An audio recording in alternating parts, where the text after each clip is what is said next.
¿Qué tal, chicas, chicos? Bienvenidos, bienvenidas a esta nueva sesión de Filosofía Mistérica. El día de hoy haremos un brevísimo recuento sobre el origen, usos y simbología detrás del ajedrez, entendiéndolo no solamente como un juego, también como un receptáculo de sabiduría ancestral. Sin más dilación, comencemos.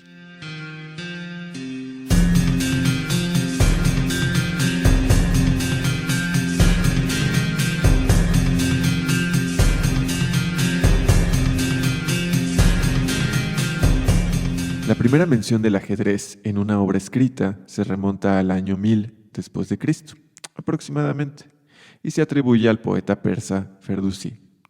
Según se cuenta en el libro de los Reyes, el ajedrez fue uno de los múltiples regalos que el rey de Hind ofreció a su homólogo, el rey de Persia. Sin embargo, el ajedrez, en contraste con el resto de los regalos, tenía un mensaje especial. La cuestión era muy simple, era un desafío. Estimado dignatario persa, si usted y su corte de sabios, sacerdotes, intelectuales logran resolver los misterios de este juego, el pueblo de Hind inmediatamente se someterá ante ustedes y les pagaremos tributo. Sin embargo, si ustedes no logran resolver el desafío, entenderemos que el pueblo persa tiene un intelecto inferior. Por tanto, nosotros, el pueblo de Hind, los conquistaremos a ustedes sin pelear. Y serán ustedes quienes deban pagarnos tributo a nosotros. ¿Por qué? Pues simple, porque si nosotros pudimos crear un juego que ustedes no pueden resolver, nosotros podemos ganar la guerra en un santiamén. De este modo, el ajedrez se presenta en la historia directo, tajante, como un instrumento para medir el intelecto, la capacidad estratégica y, por tanto, el poder de un rey. Recordemos que en todos los relatos esotéricos, la representación del rey es una alegoría al yo, al individuo. En este sentido, como todos los juegos, el ajedrez funciona como un simulacro de la realidad. En vez de que nos peleemos con ejércitos y hay un baño de sangre, te ofrezco esta salida. Si tú ganas, me conquistas. Si tú pierdes, te sometes. De esta manera, el ajedrez se presenta como una prueba, no de la fuerza física, no de la fuerza poderío militar, de la templanza de los jugadores, el poder resolver bajo presión, el poder sacrificar piezas, sacrificarte para ganar la partida. Pero volviendo a la historia, se menciona que el juego habría sido creado hacia el siglo VI después de Cristo, llevando el nombre original de Chaturanga.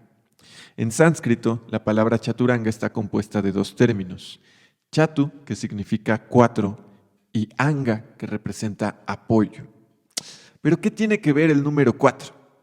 Pues resulta que el juego originalmente se creó para representar de manera gráfica el transcurso de una batalla, una curiosa batalla entre 4 ejércitos. ¿Y por qué alguien querría representar una batalla entre 4 ejércitos? Pues porque resulta que lamentablemente en esa batalla falleció un príncipe muy importante y todo el mundo le echó la culpa al hermano. Si el príncipe muere, el poder sería relegado al siguiente hermano. Pero el hermano quería demostrar su inocencia. Él no había matado al príncipe.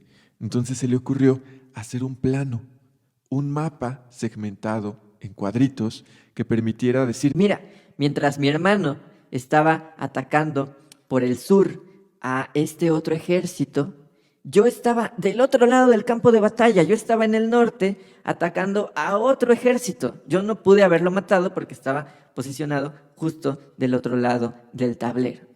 Para eso se utilizó el ajedrez en primera instancia, para representar una batalla de 4 frentes. Y una vez más, el juego y ahora el tablero se muestra como una representación de la realidad. Tiene 4 fronteras, como los 4 puntos cardinales. Es importante ahí, se los dejo de tarea rapidísimo. ¿Qué significa el número 4 en la numerología? ¿Qué representa el cuadrado en la geometría sagrada? Pocas palabras, el mundo material. Ahora, este espacio, este tablero, está dividido de una manera que sea más comprensible para la humanidad. Sabemos que en la realidad no existen las fronteras. Las fronteras son líneas imaginarias que ponemos para administrar mejor, aparentemente, el espacio geográfico. Pues bueno, el tablero también está dividido, segmentado, con paralelos y meridianos, como un globo terráqueo.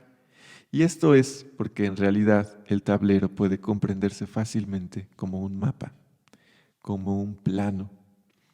El ajedrez ya empieza a mostrarse como un mapa de nosotros mismos. En ese mismo sentido, vale la pena reconocer que este mapa es monocromático, es decir, tiene cuadritos negros, tiene cuadritos blancos.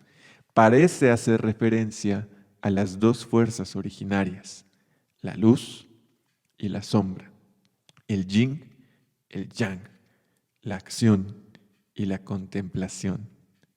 De esta forma, el ajedrez nos recuerda que la vida está compuesta por luces y sombras.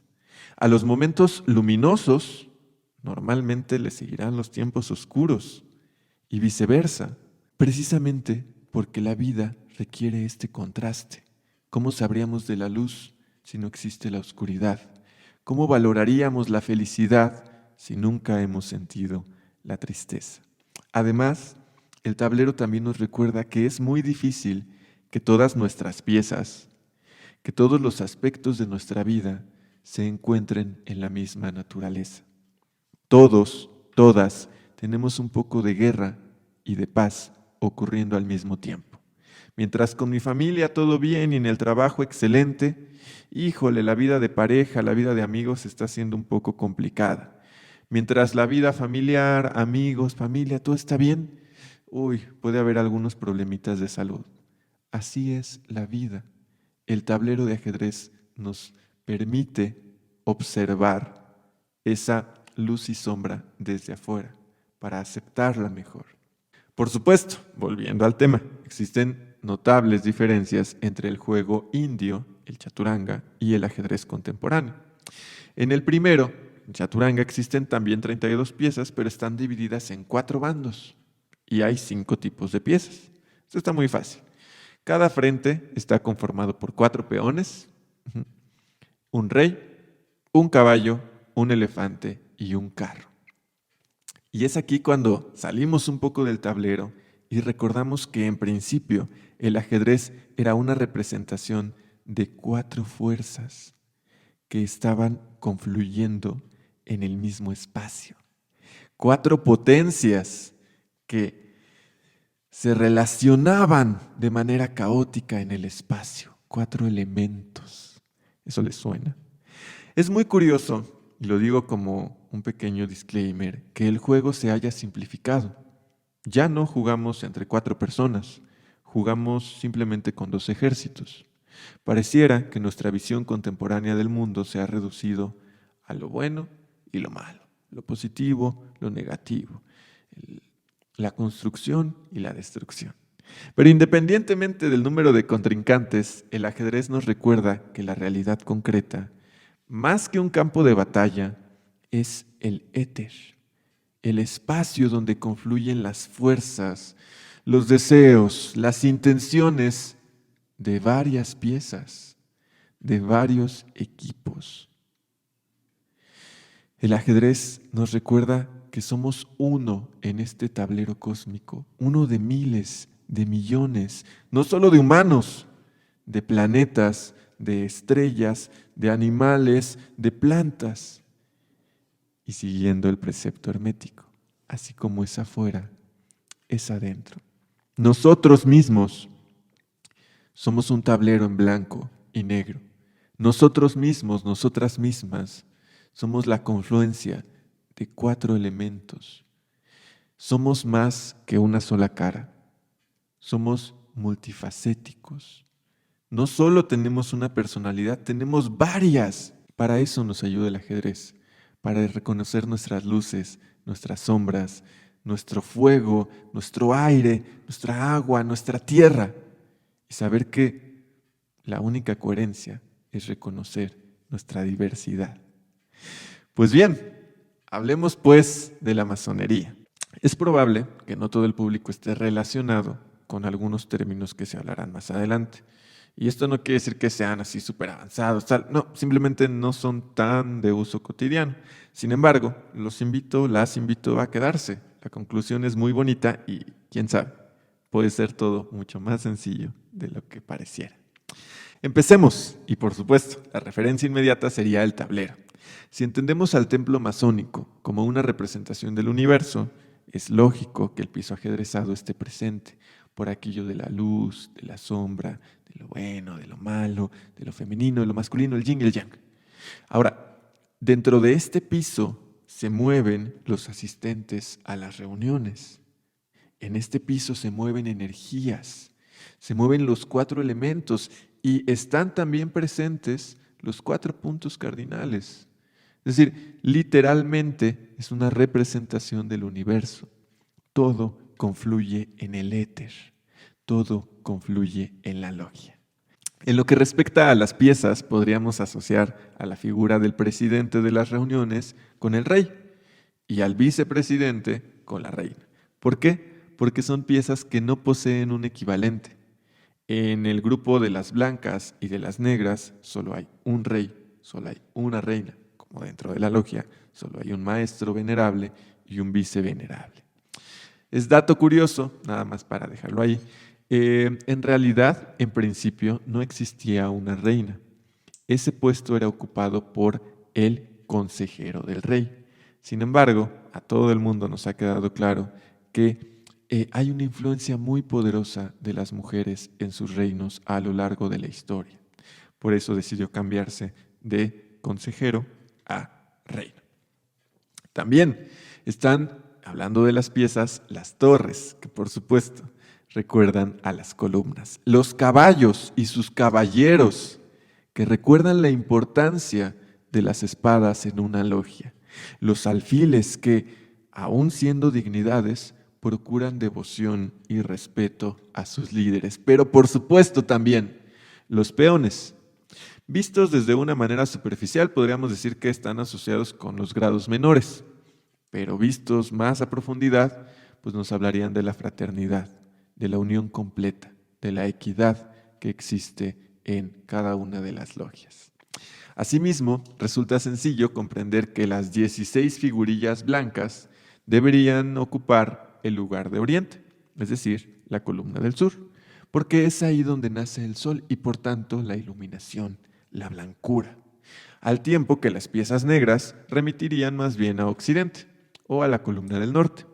¿Por qué? Porque es ahí donde empieza la noche y todos sus misterios.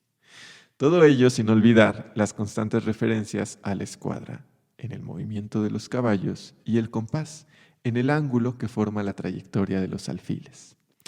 De esta forma, cada partida de ajedrez se presenta como una oportunidad para comprender que habrá momentos en la vida donde ha de ganar la luz y otros donde ha de persistir la oscuridad, reconociendo siempre que las cosas ocurren más allá del bien y el mal, que nuestra voluntad ha de enfrentarse con otras fuerzas.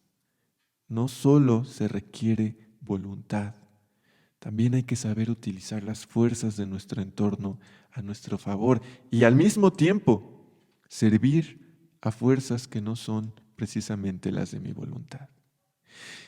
Por eso más puede la inteligencia y la paciencia que la fuerza y la ira. Nos recuerda el ajedrez, por último, que la única derrota es no aprender de los errores cometidos.